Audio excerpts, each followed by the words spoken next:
I'm so excited to introduce our guest today. The New Yorker said that our guest, I quote, stands at the vanguard of a new movement of Christians looking to reclaim their faith. Christianity Today described her as evangelicals' favorite English professor. On Twitter, she's known as Notorious KSP. Karen Swallow-Prior has been a professor of English at Liberty University for 21 years, specializing in 18th century British literature, and this fall she will be leaving Liberty to join the faculty of Southeastern Baptist Theological Seminary. Her colorful commentaries on culture, literature, theology, and politics have been featured in The Atlantic, The Washington Post, Christianity Today, and the Gospel Coalition, among many others.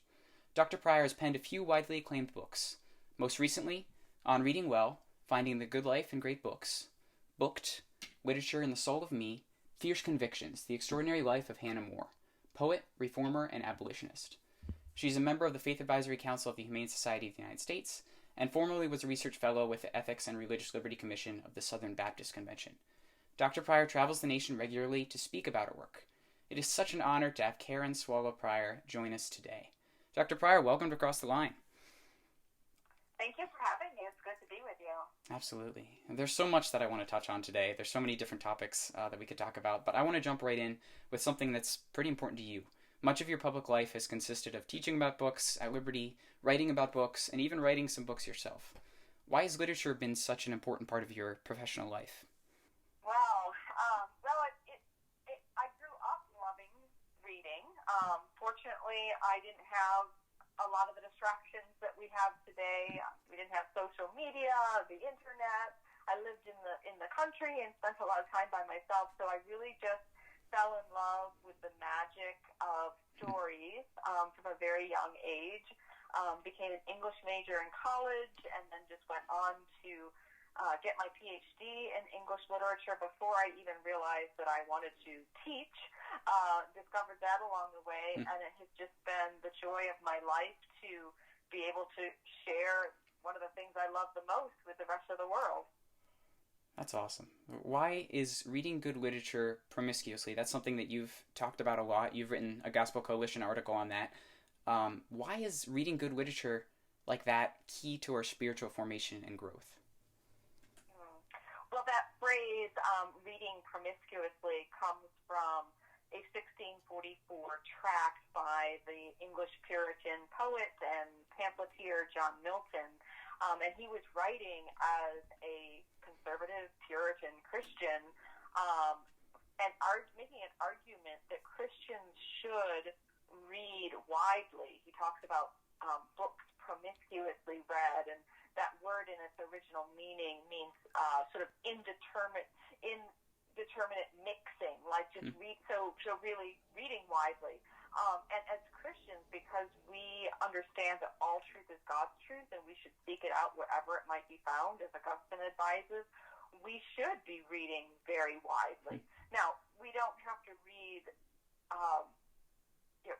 horrible literature. There's so much good literature out there, but we certainly shouldn't restrict ourselves to things that are written by Christians or espousing Christian doctrine, because we should be exposed to a lot of different ideas. And in doing that, we actually are better able to discern when we read things by Christians about Christianity, for whether they are true or not, because nothing apart from the Word of God is entirely true, and we have to develop our discernment skills. You've also talked about a lot about reading, connecting to cultivating virtue. Can you talk a little bit about what that means? Yeah, on Reading Well, I examine some of the classical virtues, and what I try to argue there is not just that when we read a good story, it imparts a lesson to us, which, sometimes good literature does, although oftentimes its lessons are sort of ambiguous. But what it does more than just sort of teach us something through its content is that it forms us through its own form. So reading literature, whether it's a great novel or poetry or some other form, a play, it actually forms us because it is an aesthetic experience.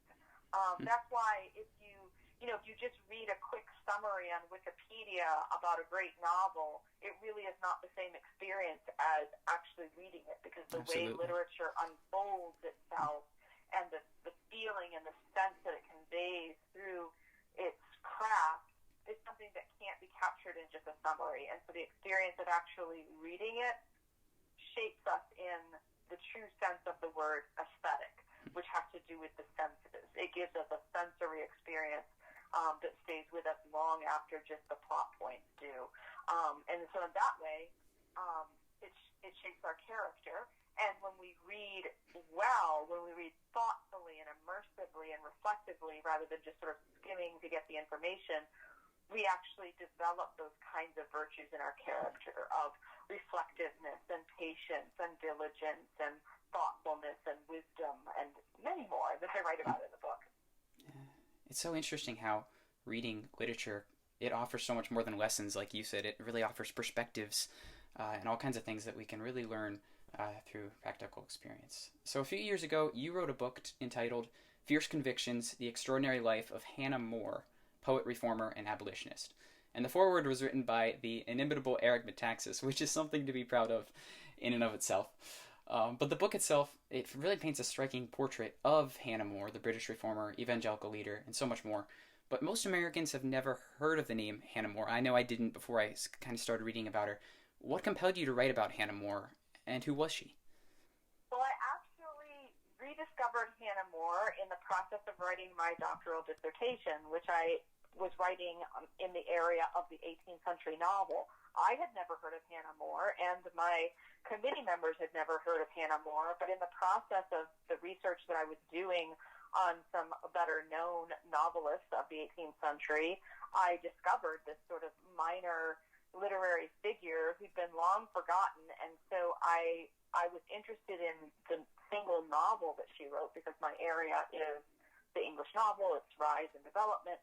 And so in learning more about this best-selling novel that this unheard-of woman had written so long ago, I discovered that not only was she this popular novel of her day, but she was an evangelical, she was an abolitionist, she was a reformer, and I just discovered her, wrote my dissertation on her, and then it took a number of years, but eventually wrote this book-length study of her for a general audience to reintroduce her to the world.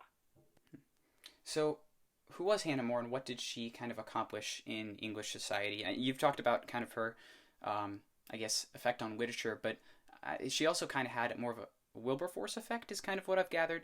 So what was her effect on English society during that time? Well, sort of the shorthand way of describing her is to call her the female Wilberforce, or maybe call Wilberforce the male Hannah More. But because Wilberforce is a name that more people remember for his leading role in abolishing slavery as a member of Parliament. Well, Hannah More was basically one of Wilberforce's best friends. But because she was a woman, she didn't have a public role because at that time women couldn't vote, they couldn't hold office, they couldn't own property. And Hannah More, as a conservative evangelical woman, also didn't strive for those things. She was a writer, and that is the role that she played in the abolitionist movement and in the movement of the evangelicals to reform many other areas of society. So she wrote poetry and plays. And at the very same time that Wilberforce was bringing before Parliament anti-slavery legislation, More was writing poetry to help persuade the English people about the cruelties and injustice of slavery. So while Wilberforce was attempting to change the law, Hannah More was attempting to change people's hearts and minds, and she succeeded. You talked in the book about how Hannah More both engaged the culture and transformed it, which I thought was really interesting, because it seems like most people kind of previously saw that as a dichotomy that couldn't really be reconciled. So how did she manage to both engage the culture for Christ and transform it for Christ? Well, what she did, which was why she was so successful, and also I would say why she's forgotten today, or largely forgotten, especially as a literary figure, is she tapped into the most popular literary forms of the time, which are not necessarily forms that are continued to be read today, which is kind of why people don't read her. But, for example, people loved treatises then. You have these long didactic treatises talking about morals and manners and society, and she wrote those for the upper class. She wrote plays for girls who were being educated in the newly emerging private schools. She wrote poetry for the London literary elite that sort of embraced her when she first arrived there. And when she opened up Sunday schools across the western part of England where she was from, to teach the poor to read, because that's what Sunday schools did in that day. They were like actually just school for the poor before public schools had been opened across the country. She ended up, after teaching them to read, writing what was called cheap tracts, cheap literature with sort of fundamental moral lessons written at a level of literacy that the poor could read. And so she was wildly successful in all these different genres because she wrote in the ones that were popular for the different classes of people. And so that's how she really engaged in the culture. She knew what people were reading, what they wanted to read, and she took those forms and used them to impart the moral, social, and religious lessons that she wanted them to learn. And at that time, it really worked because literacy was relatively new. There weren't other options, and people really ate up this kind of literature, and it brought about some effective change in society, including the abolition of slavery. So how can evangelical Christians today that are concerned about the state of society, how can we take Hannah More's life perspectives and lessons and learn from them? Wow, there are a lot of ways to do that, and I think there's some good lessons we can learn and some bad ones. Again, she engaged the culture by using the forms that spoke to people at that time. One of the drawbacks is that she didn't really, her works therefore didn't pass the test of time. So it's almost as though we need to know that we can either write great masterpieces or produce great masterpieces that will last, or we can write for the moment and try to change the moment. And I think that's what she did, and that's really important because she did do that. But at the same time, there was, when we look back at not just Hannah More, but the whole circle of evangelicals that she was involved in, they did bring about great change, but they also ignored some things. They sort of assumed a Christian worldview and a biblical worldview, which was prevailing at the time, but they didn't really grapple with the growing atheism and agnosticism that was growing up alongside them, that eventually really took over the culture of the later 19th century and into today. So I think there's some gaps in what she and her evangelical friends confronted. But in a way, they were engaged in a kind of moral triage. I mean, while the Romantics were flirting with atheism, the evangelicals were trying to stop the barbarity of human slavery, and they couldn't do everything. They kind of had to address the most pressing matters. But that's something we have to look at and say, are we doing something that's short term or long term? And we can't always do both, so we have to be deliberate in what we choose and know what our limitations are. Oh, literature is fantastic, and we could talk about that all day. But this is a political podcast, and we would be remiss if we didn't talk about politics a little bit. Dr. Pryor, you've definitely taken Hannah More's call to cultural transformation, and you've clearly put it into action. You've been an outspoken advocate for the unborn since college through writing, peacefully protesting. As you said, Roe v. Wade could and should be overturned. And more recently, you organized a large group of Christian women to effectively oust Paige Patterson, who is the former president of the Southern Baptist Convention. You publicly defended the plight of undocumented immigrants, stood up for abused women, sought justice for Black America, which we'll talk about later. But what compels you, as a Christian and evangelical, as a child of God, what compels you to seek justice for the broken and the marginalized in our society? That's a really good question, and I don't know if it's cheating to give this answer, but it just feels like it's part of my nature. It feels like it's just something that God put in me, which is this perhaps overdeveloped sense of justice. it's something that goes back to, some of my earliest memories in childhood is just kind of being outraged at what I perceive to be unjust. So I think it's the way that God wired me. And all I can really do is try to steward that well, which is not the easiest thing always. And even if God has given me a gift and a calling, it's still something that I have to be responsible with, right. And I can't just blame him for it, if that makes sense. Yeah. Speaking kind of more generally to the cultural moment, does the Christian's responsibility, kind of like Hannah More did, to engage and to transform culture, does that connect with this idea of seeking justice? Like, does cultural transformation require the intentional pursuit of justice for everyone and not just for Christians? No, I don't think that it does. I mean, I think that there are the real way that you actually transform the culture is well. Let me just back up. I mean, there's an old saying that culture is how does it go? Politics is downstream of culture, right? Or the opposite. Something like that.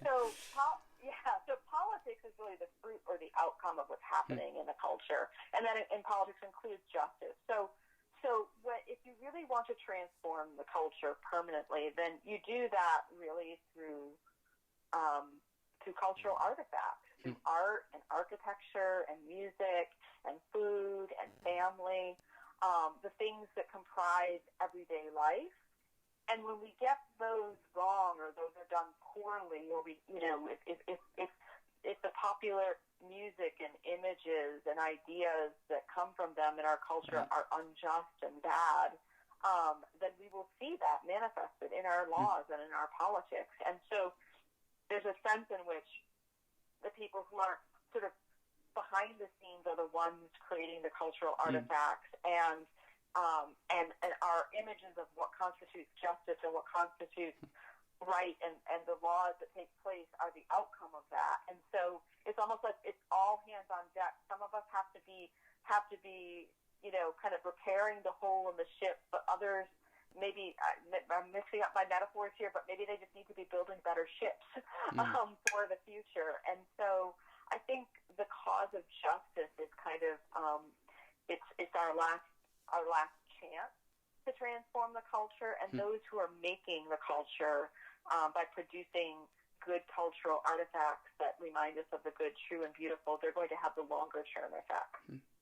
So that foundation of kind of those cultural artifacts that you talked about, like, that's really, really important to kind of bringing a good sense of justice and law and order. Like you said, politics is downstream of culture, and that's very true. So American politics is really divided on distinctly partisan lines. You've written a lot about this. Every day it seems like politicians and pundits are finding new ways to attack each other for political gain. So along with a few other Christian political writers, like Michael Ware, David French, some of them, you've called out politicians on both sides for rhetoric and reprehensible behavior, honestly, many times. Why do you feel that our culture has devalued civility? If we look at it long term, and people will often point this out, and they're not wrong to do so, we can look throughout history and we can see a lot of incivility. We can see the kinds of names that Martin Luther called the Pope and Catholics, and we can see in British Parliament, them coming to fisticuffs even in the 20th century. And we can look at a lot of examples of incivility in our culture, but there definitely is something different happening in this moment, a different form of incivility that I think points to really a number of things. Number one, the fact that we actually don't believe in transcendent truth anymore.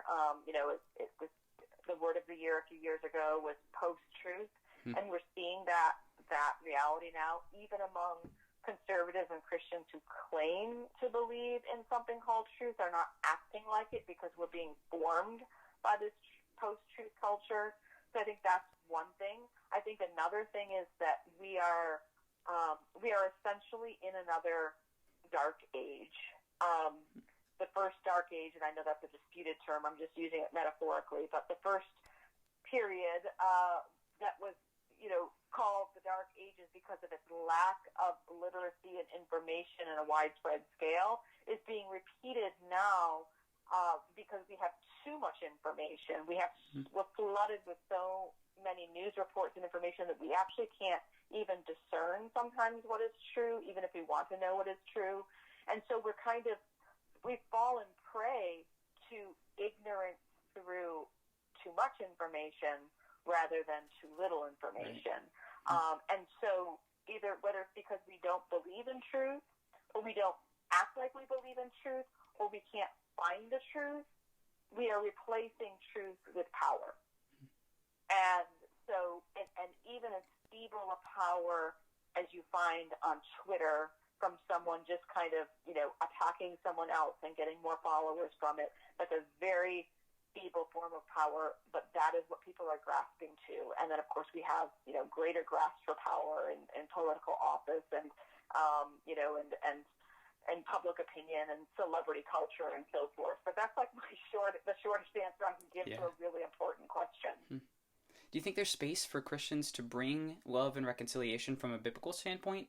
Absolutely. I mean, that is what I am trying to do in whatever small ways that I can and to set an example for. But we definitely need more to do that.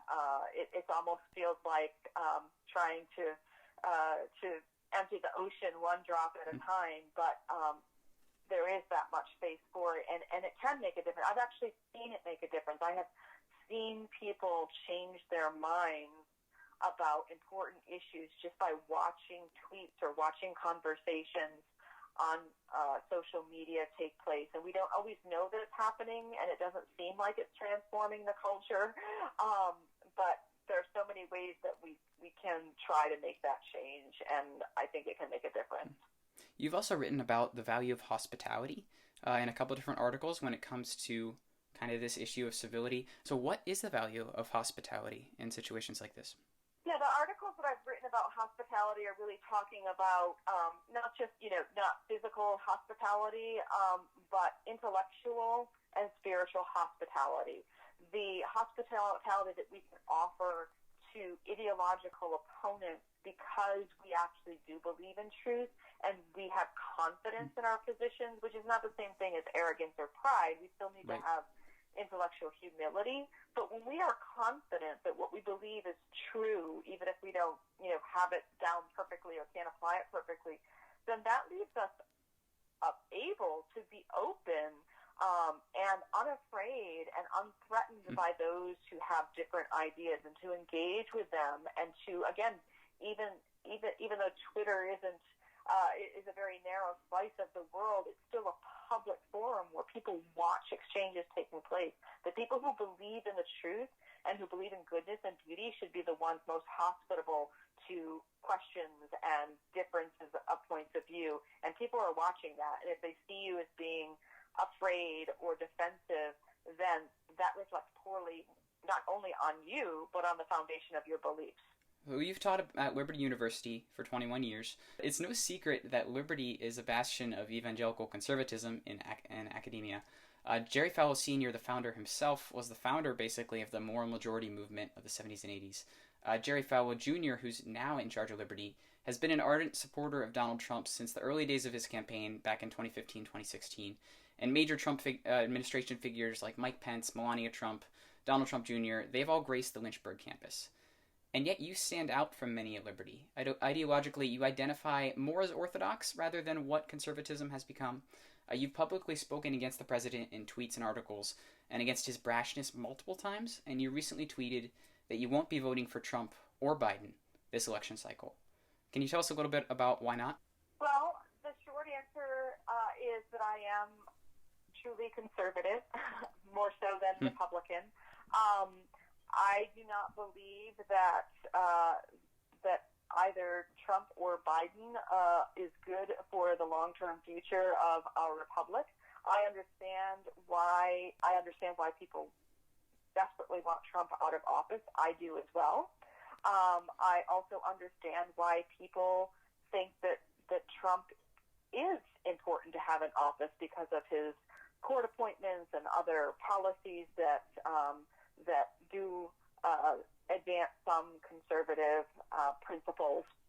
However, I think for the long term, we cannot preserve truth, goodness, and beauty with people who defy the basic principles of human dignity on a daily basis, whether it's in their tweets or their policies or their philandering or their disrespect of women, whatever it might be. We cannot advance what we say we stand for through such moral and political compromises. I know that politics is the art of compromise. I understand that.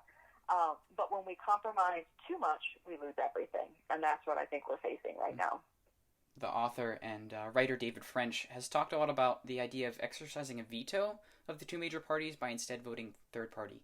And a lot of politically concerned Americans might call this a waste of a vote, but is voting for the best leader, no matter their national profile or chance of winning per se, is that more important than winning any given election, and how much should electability affect our vote? Well, of course, I'm not completely unrealistic, and I would certainly want to be able to vote for an electable candidate. Okay. And I think that we ended up getting Donald Trump simply because the Republican vote in the primary in 2016 was divided by, 16 different candidates or some number like that. And so when we divide the vote too much, we do end up with something sort of far less than ideal. Yet at the same time, when we have candidates who are winning the election by, close to or less than or just over half of the popular vote, then it's very realistic to think that if the vote were divided by 3 rather than 2, it's completely possible to vote someone in who is the best candidate. But apart from that, even if that's not what happens, I believe that, again, long term, that if a really good, solid candidate who represents our ideals gets 5 or 10% of the vote, that sends a message to the politicians for the future about what a winning candidate must stand for. So again, it's a longer-term strategy. Some people make the accusation that, that voting for a third-party candidate is simply a way of keeping your conscience clean or an act of piety or some such thing. I'm not saying that it's not any of those things, but I'm saying it actually is a legitimate political strategy to refuse to vote for bottom-feeder candidates and to show the powers that be that there are significant numbers of people who will vote for other candidates. Every percentage point counts in these elections. Absolutely. It's really interesting how people on both sides of the Republican and Democrat divide have said really over the past few elections that this is the most important election, so we can't vote third party for this one. But really until people are willing to take that step and say, we're going to stand up for a really good candidate that stands for our values, if a bunch of people don't do that, things will never change. You've done a lot of things in terms of standing up for people who have been sexually assaulted. Both candidates, Trump and Biden, have been accused of sexual assault. Trump approximately 25 times, and Biden one, Tara Reade, which was recent. Yet almost every evangelical will still vote for one of these two, and most will vote for Trump. You've taken on leaders embroiled in sexual assault scandals before, so do you feel that the church has compromised character and moral behavior in our leaders for the sake of policy? Absolutely, the church has. This is how we ended up where we are. We are willing to sacrifice sexual integrity and morality for the sake of policies that we say are the moral ones. And not only is that not possible, but it's utter hypocrisy. And so this is, if we do get someone like Trump again, it's clearly a judgment from God because we are getting what we deserve. In the meantime, I hope that some of us will, a remnant might be enough to save us from this judgment, but if not, then we still have the opportunity to change our ways, but so far I don't see that happening. I understand that that people are concerned that some of these accusations may be false. And of course, that's definitely a possibility that some of these accusations are false. But we can look throughout history and we can see good men and good leaders who've lived their lives in such a way that they have never had such accusations made. And I think it's possible to live your life in such a way. Absolutely. And those are the kinds of people that I want to elect. Men above reproach, yeah. Well, one final question here. Ethnic and race issues really continue to divide our country. They clearly have, really since the beginning.